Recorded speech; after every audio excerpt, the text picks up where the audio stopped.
guess where I am? And you can't see anything but my face. One sec.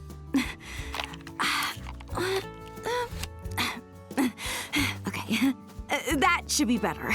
Sheesh, who knew being an influencer was such hard work? You told me this was gonna be easy. Oh, for you it will. I'm at Autumn's farm with a very special guest. Autumn! Hi! So, Autumn, can you tell us why it's so important to compost? Because it's good for our planet. Food waste can't properly decompose in landfills. And as it breaks down, it produces harmful greenhouse gas that contributes to climate change and pollutes our groundwater. That's not good. No, it's really bad. So we compost to take care of our amazing planet. Will you show us how? Absolutely! You ready to get dirty? Not really. You're funny. Okay, here we go. First thing you're gonna need is a compost bin. You can buy one, or you can make your own. An old garbage can or trunk will work. Just make sure there are holes in the bottom so it can breathe. Place your bin somewhere sunny, flat, and well-drained. Oh, and make sure you're directly on the soil so the worms can get in. Ew! Leah! Sorry! Yay! Worms! Next, we want to add twigs and dead plant stalks as the bottom layer. Then, we toss in some dead leaves. When do we do the old food scraps? Now! No way! I'm psychic! Oh, really? What am I gonna have for dinner? Maybe not. So, next we toss in a layer of food scraps and either grass clippings or garden trimmings. Oh, who knew compost had so many layers? It's like a great haircut. It is. Okay, next we need about an inch of soil. And then a little bit of water on top to make sure everything is damp, but not too wet. Perfect. Now our bin is open for business. Oh, sweet! What can we toss in? Any fruit and veggie scraps, nutshells, eggs, tea bags. Oh, my mom loves drinking tea. My mom drinks a ton of coffee, so we compost a lot of coffee grounds. Guess that soil's wide awake. Get it? Oh, I do. Now, every few days, grab a fork and turn the soil. That helps break it down faster. Want to try? Not really. It's not gross. It's not gross. In a few months, you'll have great soil to plant new vegetables or trees. Really, anything. So awesome!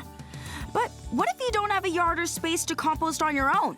Well, lots of towns and cities collect compost, so just store your food scraps in a compost bag or container in your fridge and drop them off when your city collects. That's probably more my speed. You can bring me your scraps. Perfect. Well, thank you so much for joining me today, Autumn. I love learning new things I can do to help protect our planet. Now, wave to everyone at home. Bye!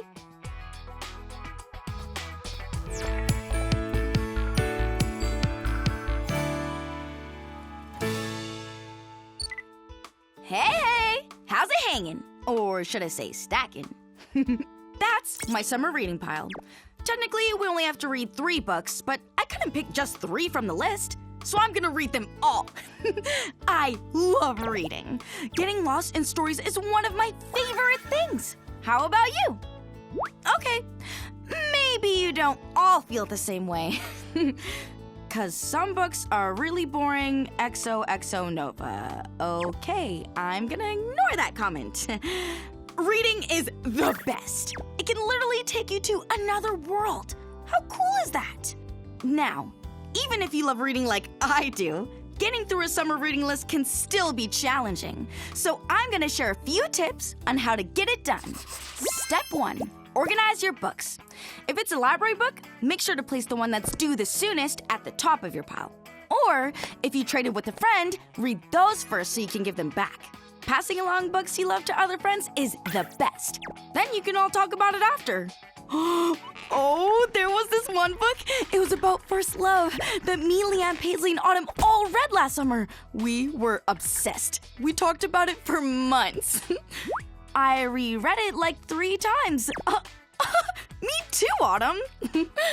Okay, so next, I like to color code my books based on category: fiction and nonfiction. Then genre: fantasy, historical fiction, young adult.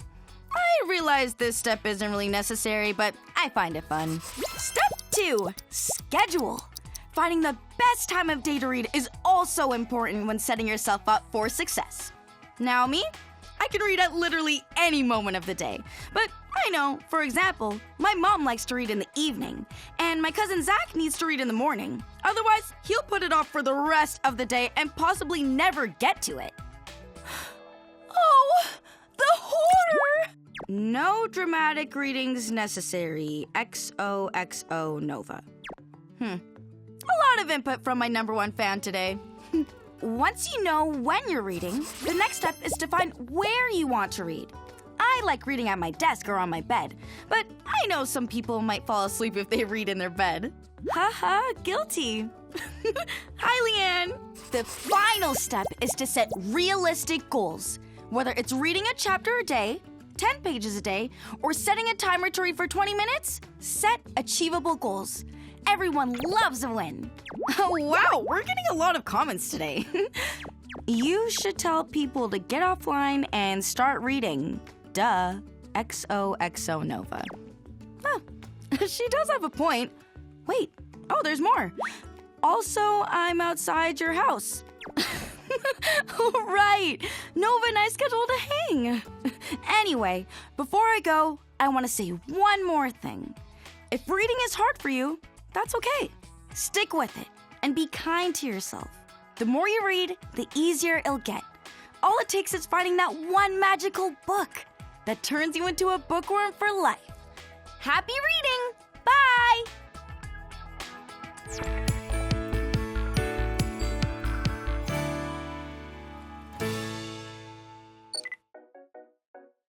Hello! Whoa, that's a lot of chin. Okay, that's better. Oh, sheesh. Glad I'm a twice-a-day face washer. Anyway, hi, Aliya here.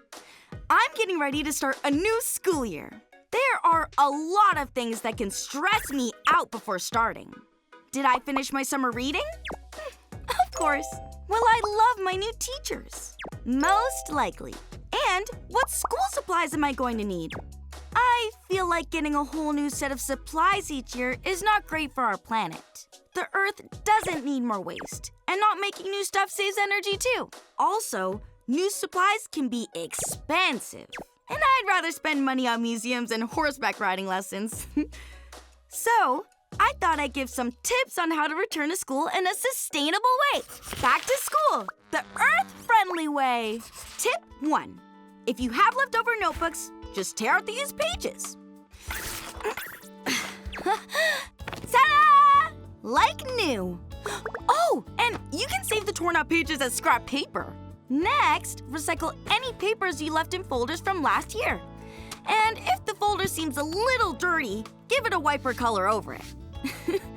I'm pretty good at keeping mine pristine, but sometimes my friends think it's funny to leave me little drawings.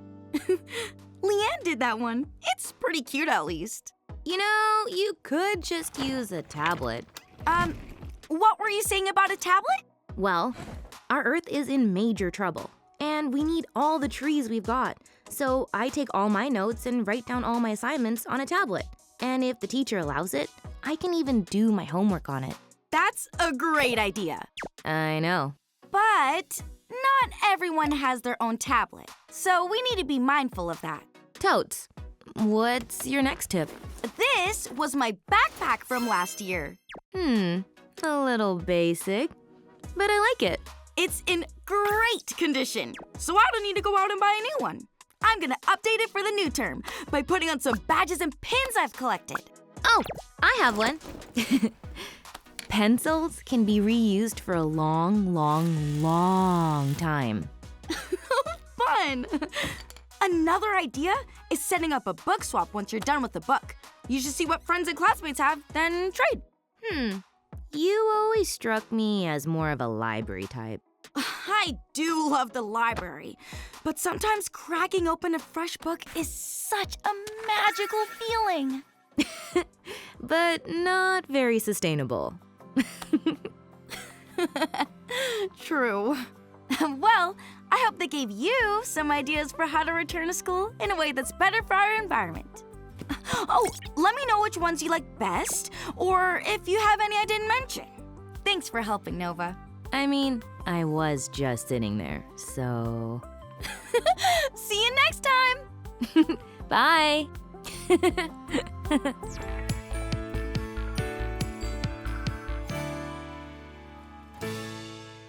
Hey! Welcome to my... Whoa! 21 live viewers? That's a record! They must have known I was joining. I didn't even know you were joining today. True. Leah came over for a homework hang, and now here we are. Fun times. Indeed. So, today, I want to talk about being the new kid at school. I know it's a super relatable topic that lots of kids have dealt with. Leo's family moved to Heart Lake City because his parents are working on a huge architecture project that's going to make a big positive impact on HLC. That's Heart Lake City for those who don't know. Yeah. So, let's get real for a bit. Tell us what it's like being new to town. Well, when I moved here, I didn't know anyone besides my family. Oh, that sounds intense.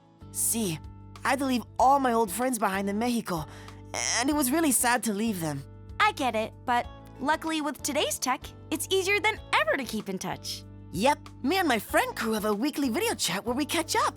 Last week's was awesome. My buddy Chewy told a story about accidentally showing up to school in 2 different shoes. I was on the floor laughing. Guess you had to be there. Miss you, Chewy. Wait, do you think your friends back home are watching? I hadn't even considered I have an international audience. Oh, does this make me an influencer? See? The next hard thing was starting a new school and not knowing anyone. At first I was nervous, but I slowly made some good friends thanks to the Welcome to School Festival, where I was paired with you and Autumn, and then through soccer. I always say, it's important to get involved. You know, this is gonna sound corny, but I already feel a part of something special here. We don't just have things in common like soccer and helping our community, we also respect each other and support one another. Wow, that was even cornier when I said it out loud. Aww, Leo. Okay, advice time. If you move or switch schools, set the goal of making one friend and growing from there. Remember, it's about quality, not quantity. I truly believe there's a person out there for everyone. Abuela believes in soulmates. It's kind of like that. Totally! Soul friends! If you get nervous, just remember, moving schools means you get to make new friends, which is super cool. And you can also stay in touch with your old friends. So overall, you'll have even more friends. How great is that? So, Leo, let's give our now 23 live viewers. Calm down. Let's give our viewers one final piece of advice. Mine is simple. Find your person. Yours? Be yourself and everything will fall into place. It will. Your viewers are lucky to have you, Aliya. Am I right, friends? Aww. I'm so lucky to have viewers.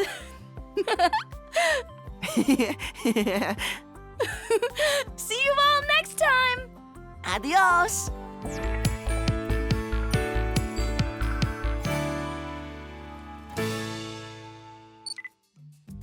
Hi, friends. Welcome back. Today, I have a very special guest, Leo. Hola. Hello. I'm a little nervous. How many followers do you have? Not too many. I mean, not too little either. I'm a medium big deal. You need to remain humble, Aliya. Thanks, Mom. Now today, we're going to talk about how food is meaningful in different cultures. Leo is a great cook and knows a lot about food, so he's gonna give us some insight. Take it away, Leo. Well, in Mexico, where my family is from, we celebrate a holiday called Dia de los Muertos. The Day of the Dead. See, food plays an important role in Dia de los Muertos. Families place food on altars to entice the dead to come back for a visit. In central Mexico, where my family is from, the main festival foods are mole poblano and carnitas. Oh, I love mole. It's almost like chocolate. It has chocolate in it, but peppers are the main ingredient. Mmm, spicy. Sometimes. In other parts of Mexico, they make tamales for their altars. But in all of Mexico, cooking the food requires lots of help. So, it's a way to bring large families together. Now, do you get to eat the food too, or is it just for the dead? Of course! Everyone who has gathered to remember lost family members can also enjoy the feast. Yum! Zach always talks about how good the food in France is and how it brings people together too. As my abuela says, food is the great connector. She's smart. Now, I was curious about food in other parts of the world too, so I looked up the importance of food in Chinese culture because Let me guess. Love Chinese food? You got me. So, what'd you learn? Well, certain Chinese foods have special meaning. For example, on Chinese New Year, those celebrating eat foods that symbolize good luck, like dumplings and candy. And for the Lantern Festival, which celebrates the first full moon of the year, they eat food that symbolizes family reunion, like tangyuan, which are sweet round sticky rice balls in soup. Ta-da! No way! Did you make tangyuan? I did! They sounded so good when you told me about them, so I looked up a recipe and gave it a go. Oh, wow, I can't wait to try. All this talk of food has made me hungry. Me too. Okay then, Leo and I are gonna go eat. Thanks for watching. Bye! Any chance you made dumplings too? Sure did. OMG, you're my BFF.